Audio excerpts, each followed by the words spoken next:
Buongiorno, carissimi fratelli e sorelle. Il Signore benedica questa nostra giornata con tutte le grazie di cui abbiamo bisogno. Ci accompagni Maria, la nostra mamma nel cielo. Anche oggi a lei diciamo buongiorno Maria e iniziamo questa nostra giornata nel nome del Padre, del Figlio, dello Spirito Santo. Amen. Regina dei cieli, rallegrati, alleluia. Cristo che hai portato nel grembo, alleluia. È risorto come aveva promesso, alleluia. Prega il Signore per noi, alleluia. Rallegrati, Vergine Maria, alleluia.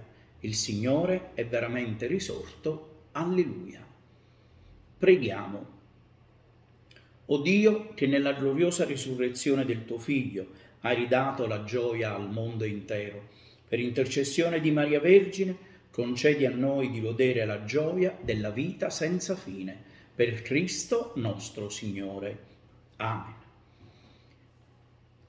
E oggi, giovedì 19 maggio, vogliamo guardare a Maria come discepola del Signore.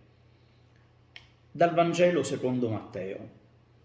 In quel tempo, mentre Gesù parlava ancora alla folla, sua madre e i suoi fratelli, stando fuori in disparte, cercavano di parlargli. Qualcuno gli disse: «Ecco, di fuori tua madre e i tuoi fratelli vogliono parlarti». Ed egli rispondendo a chi lo informava, disse: «Chi è mia madre? Chi sono i miei fratelli?» Poi stendendo la mano verso i suoi discepoli disse: «Ecco mia madre, ecco i miei fratelli, perché chiunque fa la volontà del Padre mio che è nei cieli, questi è per me fratello, sorella e madre».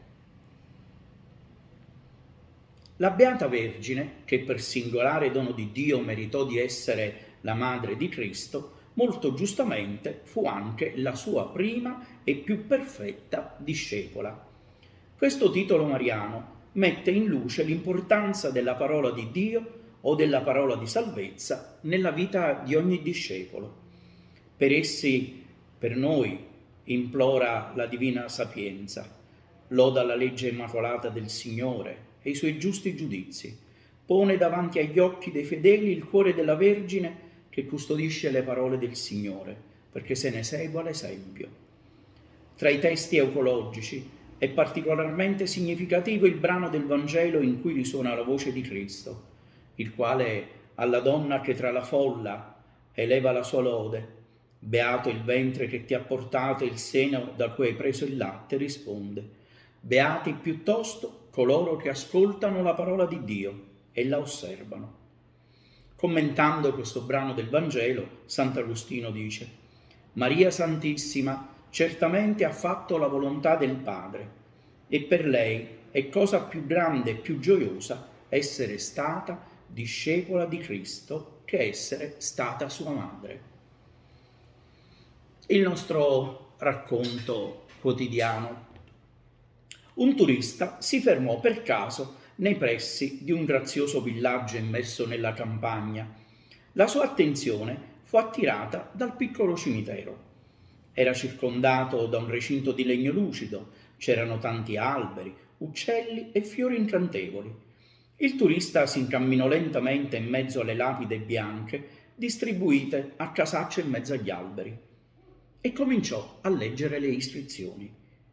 La prima: Giovanni Tareg visse 8 anni, 6 mesi, 2 settimane e 3 giorni. Un bambino così piccolo, seppellito in quel luogo. Incuriosito, l'uomo lesse l'iscrizione sulla pietra a fianco che diceva: Denis Khalib visse 5 anni, 8 mesi e 3 settimane. Un altro bambino. Una per una prese a leggere tutte le lapidi.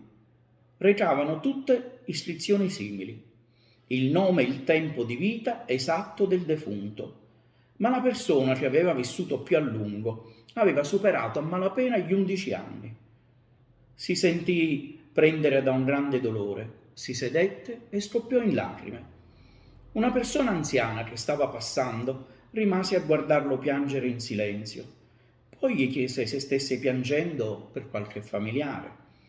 No, no, nessun familiare, disse il turista. Ma che cosa succede in questo paese? Che cosa c'è di così terribile da queste parti? Quale orribile maledizione grava su questa gente per cui tutti muoiono bambini? L'anziano sorrise e disse: Stia sereno, non esiste nessuna maledizione. Semplicemente qua seguiamo un'antica usanza. Quando un giovane compie 15 anni, i suoi genitori gli regalano un quadernetto, come questo qui che tengo appeso al collo. Ed è tradizione che a partire da quel momento, ogni volta che uno di noi vive intensamente qualcosa, apre il quadernetto e annota quanto tempo è durato il momento di intensa e profonda felicità. Si è innamorato. Per quanto tempo è durata la grande passione? 1 settimana, 2, 3 settimane e mezzo. E poi l'emozione del primo bacio, quanto è durata? Il minuto e mezzo del bacio? 2 giorni? 1 settimana? E la gravidanza o la nascita del primo figlio? Il matrimonio degli amici? Il viaggio più desiderato? E l'incontro con il fratello che ritorna dopo tanto tempo da un paese lontano? Per quanto tempo è durato il piacere di queste situazioni?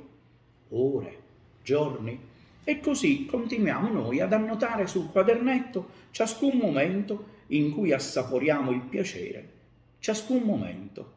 Quando qualcuno muore è nostra abitudine aprire il suo quadernetto e sommare il tempo in cui ha sommato una soddisfazione piena e perfetta per scriverlo poi sulla sua tomba, perché secondo noi quello è l'unico vero tempo vissuto. Non limitarti ad esistere, vivi.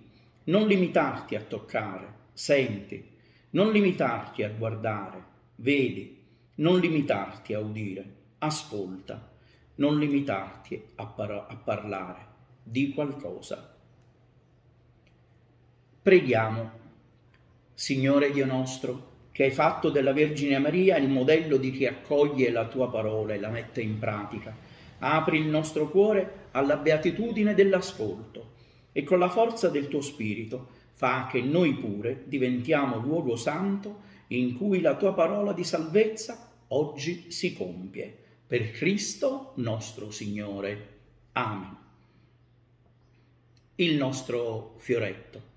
Oggi vogliamo pregare per tutti i bambini del mondo, perché possano trovare momenti di felicità, di vera gioia. Buona giornata a tutti.